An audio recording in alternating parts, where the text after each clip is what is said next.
How excited should Chelsea fans be at the moment, Stevie, given this run that they're on at the moment?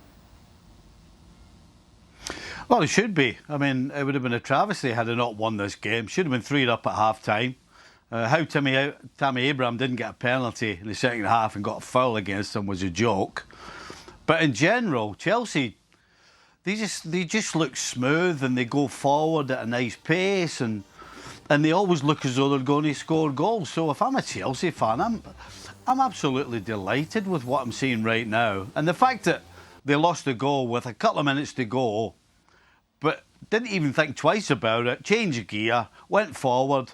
Chilwell could have scored before Giroud actually did. So, no, if I'm a Chelsea fan right now, I'm more than happy to watch what's going on with them.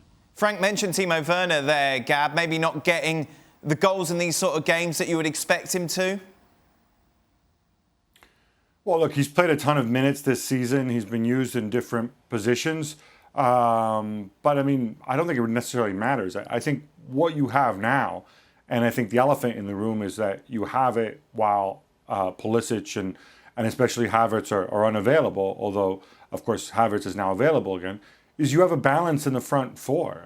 When you play with a big centre forward, when you allow Werner, especially against smaller teams in the Premier League who are going to defend, when you allow him to start from further out, he's more effective.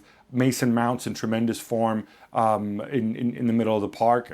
You've got, obviously, Conte and one of Jorginho and Kovacic giving you that nice cover alongside him. And you've got Ziyech in form. I think now is when Lampard's going to be tested a little bit, because there's no question to me that with Havertz you need to find a completely different balance. And Pulisic, unfortunately for him, Chelsea's wide players right now are pretty darn good. If it ain't broke, don't fix it. No, if you're Lampard at the moment. No, I agree with Gab. I mean, we talked about it last week. He tried at the start of the season to but play Werner through the middle, which he can do, has done. But he does look more comfortable on that left-hand side where he played a lot of his football for Leipzig. And Ziyech has come in and gave him great balance with coming off the right with the left foot. It's a wand of a left foot.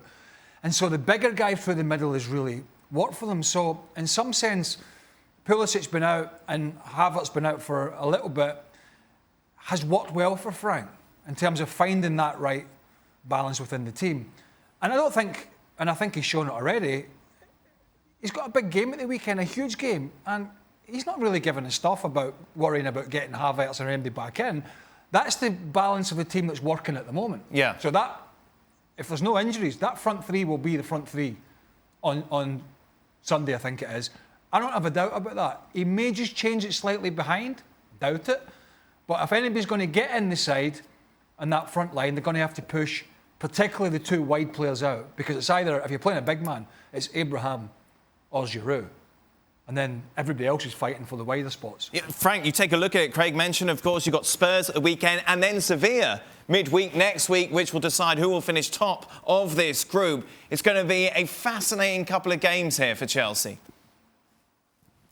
It will be, and it will be interesting to see how Frank works with the rotation system. And I think if players like Pulisic comes back, maybe he can swap with Mount at a certain point. Even Werner will have to rest a little bit. And I think nature will do the rest. Some players, unfortunately, will get injured. You will have also yellow cards, maybe, and you will have to rotate, and it will come naturally. And I think you have a choice of rich people. When you have too much choices, it's because you're rich enough to have those kind of problems. But it's a good problem. It's not a bad problem. It's not like, I have to look for, if I have somebody to put there to play on. It's okay, I can choose between a fantastic player and another fantastic player.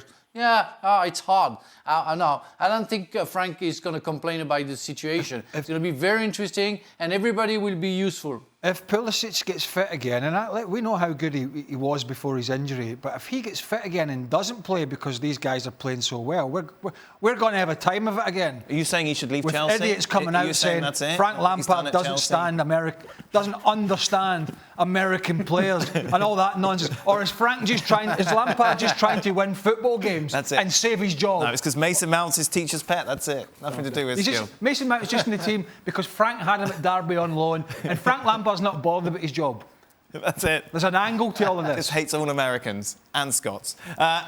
Just a reminder then, Sevilla through, as are Chelsea. A number of other teams looking to book a place in the Champions League knockout stages. Tomorrow we'll be reflecting on those big games on the next edition of the show. Well, thank you very much for watching ESPN on YouTube. For more sports highlights and analysis, be sure to download the ESPN app. And for live streaming, premium content, and let's not forget as well, ESPN FC 7 days a week. Subscribe to ESPN Plus.